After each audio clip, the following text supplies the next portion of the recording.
بسم اللہ الرحمن الرحیم۔ السلام علیکم ورحمۃ اللہ وبرکاتہ۔ پھنسا ہوا جہاز۔ ایک مرد صالح کو ایک کافر بادشاہ نے گرفتار کر لیا۔ وہ فرماتے ہیں کہ اس بادشاہ کا ایک بہت بڑا جہاز دریا میں پھنس گیا تھا، جو بڑی کوشش کے باوجود دریا سے نکل نہ سکا۔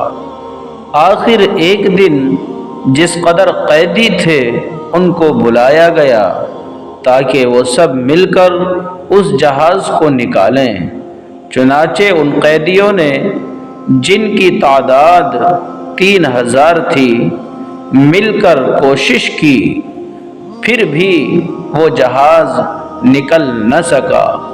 پھر ان قیدیوں نے بادشاہ سے کہا کہ جس قدر مسلمان قیدی ہوں ان کو کہیے وہ یہ جہاز کو نکال سکیں گے، لیکن شرط یہ ہے کہ وہ جو بھی نعرہ لگائیں انہیں روکا نہ جائے۔ بادشاہ نے یہ بات تسلیم کر لی۔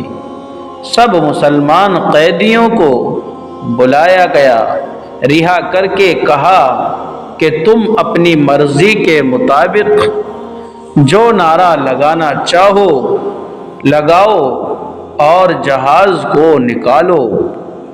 وہ مرد صالح فرماتے ہیں کہ ہم سب مسلمان قیدیوں کی تعداد 400 تھی۔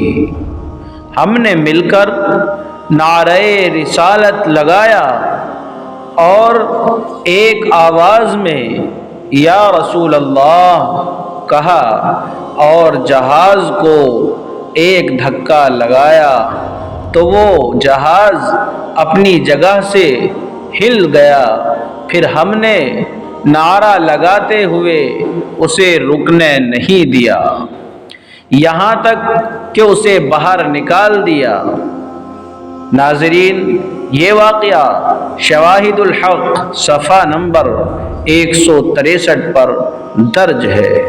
سبق: ہمیں اس واقعے سے کیا سبق ملتا ہے ناظرین؟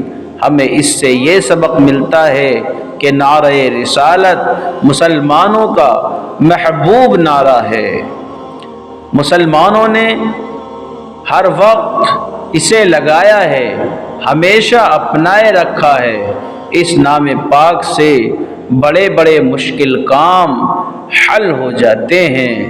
پھر جو شخص اس نعرے کی مخالفت کرے وہ کس قدر بے خبر ہے۔